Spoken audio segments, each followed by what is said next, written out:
Hello दोस्तों, मैं RD नित्या आपके अपने YouTube चैनल आरडी नित्या में आप सभी का बहुत बहुत स्वागत करता हूं। आशा करता हूं कि आप सभी लोग खुश होंगे, अच्छे होंगे और अच्छे प्रकार से ट्रेडिंग या इन्वेस्टमेंट कर रहे होंगे। दोस्तों, आज मैं यहां पर आया हूं स्टॉक मार्केट के बारे में कुछ एनालाइज करने के लिए कि एक्चुअल में इस हफ्ते मार्केट किस तरह का बिहेवियर दिखाने वाली है, किस तरह का सेंटीमेंट दिखाएगी, किस तरह के मूवमेंट्स डेवलप हो सकते हैं। हम इस हफ्ते की मार्केट को आज एनालाइज करेंगे। दोस्तों, मेरी अपील है आप लोगों से, ये एक मेरी विनम्र निवेदन है कि मेरे चैनल को, आपके अपने चैनल को आगे बढ़ाने में आप हमारी मदद करें। चैनल को सब्सक्राइब करें, हमारे वीडियोज को शेयर करें, उसके लिंक्स को शेयर करें। मैं इस चैनल के माध्यम से स्टॉक मार्केट के संबंध में तमाम सारी बेहतरीन जानकारियां लाने की कोशिश आप लोगों के सामने करता हूं, ताकि हमारे नए ट्रेडर्स और जो हमारे पुराने जो ऑलरेडी जो ट्रेडिंग कर रहे हैं उनके ज्ञान में वृद्धि हो सके, वो मार्केट को और स्टॉक्स को और अच्छे प्रकार से एनालाइज करने की पोजीशन में आ सकें। इसको लेकर के मैं ज्ञानवर्धक वीडियोज लेकर के आता रहता हूं। तो चलिए चलते हैं हम अपनी स्क्रीन पर और देखते हैं कि इस हफ्ते मार्केट किस तरह का रुझान दिखा सकती है। तो दोस्तों, हम आ गए हैं अपनी स्क्रीन पर। अब आप देखिए, सबसे पहले हम एनालाइज करेंगे निफ्टी के वीकली कैंडल पर। सबसे पहले हमको अगर किसी स्टॉक पर या इंडेक्स को एनालाइज करना है तो हमें सबसे पहले उसको वीकली कैंडल पर एनालाइज करना होता है।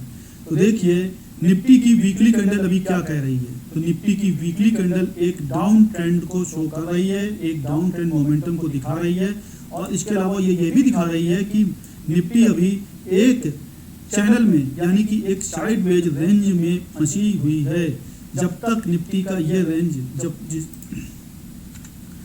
अपर साइड का रेंज ब्रेक नहीं होता है, तब तक निफ्टी के लिए एक बड़ा मोमेंटम पॉसिबल नहीं होगा। ये एरिया जब तक निफ्टी को कवर करना है ऊपर के लिए, इस चैनल को जब तक ये निफ्टी इस चैनल को ब्रेक करके ऊपर की ओर नहीं जाती है, तब तक निफ्टी में अपसाइड का एक नया ट्रेंड डेवलप होने की उम्मीद बहुत ही कम है। बैंक निफ्टी क्या कहती है? बैंक निफ्टी भी उसी तरह से ही एक बिहेवियर शो कर रही है। निफ्टी की तरह एक चैनल में फंसी हुई है बैंक निफ्टी का प्राइस, और ये ऊपर चलने के लिए, ऊपर जाने का एक शॉर्ट मोमेंटम तो दिखा रही है, लेकिन एक लॉन्ग टर्म मोमेंटम में अभी बैंक निफ्टी को भी ऊपर जाने में परेशानियों का सामना करना पड़ सकता है। अब हमको ये देखना है कि क्या निफ्टी और बैंक निफ्टी इस हफ्ते कोई बड़ा कोई ट्रेंड डेवलप कर पाएंगे। तो इसके लिए सबसे पहले हमको ग्लोबल मार्केट्स के सिनेरियो को समझना पड़ेगा, क्योंकि इस समय जो भी इंडियन मार्केट्स ग्लोबल यानी कि वैश्विक खबरों से काफ़ी ज़्यादा प्रभावित हो रहे हैं। यूएस यील्ड, कमोडिटी के दाम, क्रूड के दाम और वैश्विक खबरें, युद्ध की खबरों से ही भारतीय बाजारों के दाम, भारतीय बाजारों के सेंटीमेंट्स प्रभावित हो रहे हैं। और इसके अलावा कमोडिटीज़ के जो दाम है वो भी काफ़ी ज़्यादा ऊपर बढ़े हुए हैं। पेट्रोल भी इस समय एक अच्छी खासी तेज़ी दिखा रहा है। इस वजह से हमको सबसे पहले देखना पड़ेगा कि डॉलर के रेट्स क्या चल रहे हैं। तो सबसे पहले हम डॉलर को एनालाइज करते हैं। देखिए दोस्तों,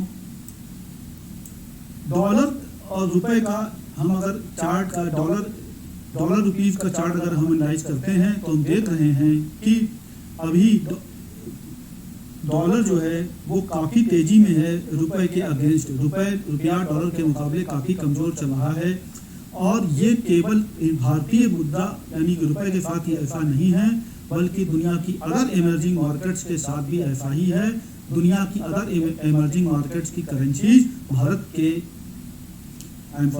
डॉलर के मुकाबले कमजोरी दिखा रही हैं। इस वजह से भारत के साथ साथ अन्य इमर्जिंग मार्केट्स में भी एक गिरावट देखने को मिल रही है। लेकिन अच्छी बात यह है कि इस वैश्विक दौर में भारत की शेयर बाजारों में उतनी गिरावट नहीं आई है जितनी दुनिया के अन्य बाजारों में यानी कि अन्य इमर्जिंग मार्केट्स में, अन्य विकासशील देशों की बाजारों में देखने को मिली है। भारत के घरेलू निवेशकों ने बाजार को काफ़ी हालात तक संभाल करके काफी हालात तक संभाल करके रखा हुआ है। अब हम ये देख, जब तक डॉलर के मुकाबले, जब तक रुपए के मुकाबले डॉलर के दामों में एक कमजोरी की स्थिति देखने को नहीं मिलेगी, आप ये देख सकते हैं कि यहाँ पर 76 रुपए की एक लाइन पड़ी हुई है। जब तक डॉलर इस लाइन के नीचे ट्रेड नहीं करने लगता है, भारतीय बाजारों में एक तेजी की उम्मीद दिखाई पड़ना मुश्किल है। रीजन ये है कि जब डॉलर महंगा होता है तो दुनिया के जितने भी दुनिया के देश हैं उनको पेट्रोल या अदर कमोडिटीज को खरीदने के लिए, ज़्यादातर इमर्जिंग मार्केट्स को खरीदने के लिए डॉलर की आवश्यकता पड़ती है। अगर उनकी मुद्रा के मुकाबले डॉलर महंगा हो जाएगा तो उसका असर उनकी इकोनॉमी में बुरा असर देखने को मिलता है। इस वजह से डॉलर का मजबूत होना इमर्जिंग मार्केट्स के लिए अच्छा नहीं होता है। इसके अलावा FII जो विदेशी निवेशक हैं, जो भारतीय बाजारों में निवेश करते हैं या अन्य इमर्जिंग मार्केट्स में निवेश करते हैं, उनको डॉलर के रेट बढ़ने से उनको निवेश के अन्य अच्छे माध्यमों के विकल्प मौजूद हो जाते हैं। इस वजह से वे अपना पैसा इमर्जिंग मार्केट से निकाल करके अदर मीडियम्स में लगाते हैं और उन विकासशील या इमर्जिंग मार्केट्स के में भी एक मंदी या कह सकते हैं गिरावट का दौर देखने को मिलता है। इस वजह से जब तक डॉलर में जब तक एक मंदी का हमको एक साइन नहीं दिखाई पड़ता है, तब तक भारतीय बाजारों को मजबूत होने में थोड़ी सी दिक्कत का सामना करना पड़ेगा। अब अभी हमने यूएस डॉलर को देखा, एक बार अब हम वैश्विक बाजारों पर एक निगाह डालते हैं। सबसे पहले हम देखते हैं कि नास्डॉक की क्या स्थिति है। नास्डॉक एक देखिए, ये वीकली चार्ट है नास्डॉक का, एक कमजोरी की स्थिति दिखा रहा है। कई हफ्तों का लो बना करके ट्रेड कर रहा है। तो हम देख सकते हैं कि अभी अमेरिकी बाजार एक दबाव के दौर से गुजर रहे हैं। उसी तरह से हम एक बार डाउ को देख लेते हैं। यूएस डाउ में भी एक कमजोरी की स्थिति बनी हुई है। ये यूएस डाउ का वीकली चार्ट है, 34763। ये डाउ जोन्स का इंडस्ट्रियल एवरेज इंडेक्स है। जब तक ये 34763 के ऊपर ट्रेड करना शुरू नहीं करता है डाउ जोन्स, तब तक हम ये नहीं कह सकते हैं कि डाउ जोन्स में कोई बड़ी तेजी आने की उम्मीद है। अब हमने ये देख लिया कि डाउ जोन्स अमेरिकी मार्केट्स की स्थिति खराब है। हम एक बार एशिया की प्रमुख मार्केट FGX निफ्टी पर भी एक विचार करते हैं। FGX निफ्टी क्या कह रही है? तो FGX निफ्टी का इंडेक्स का ये फ्यूचर का चार्ट है और यहाँ पर भी एक डाउन ट्रेंड मार्केट ही बनी हुई है। आप यहाँ पर एक ट्रेंड लाइन डाल करके इसको एनालाइज कर सकते हैं कि अभी FGX निफ्टी में एक डाउन साइड की पोजीशन ही बनी हुई है। दोस्तों, अभी हमने ग्लोबल मार्केट्स की स्थितियों का अध्ययन किया। एक नज़र हम जो एक प्रमुख वोलेटिलिटी इंडेक्स है इंडिया का, हमें उसको भी एनालाइज कर लेना चाहिए कि वो क्या कह रहा है। तो हम चलते हैं इंडिया विक्स की ओर। इंडिया विक्स क्या कह रहा है?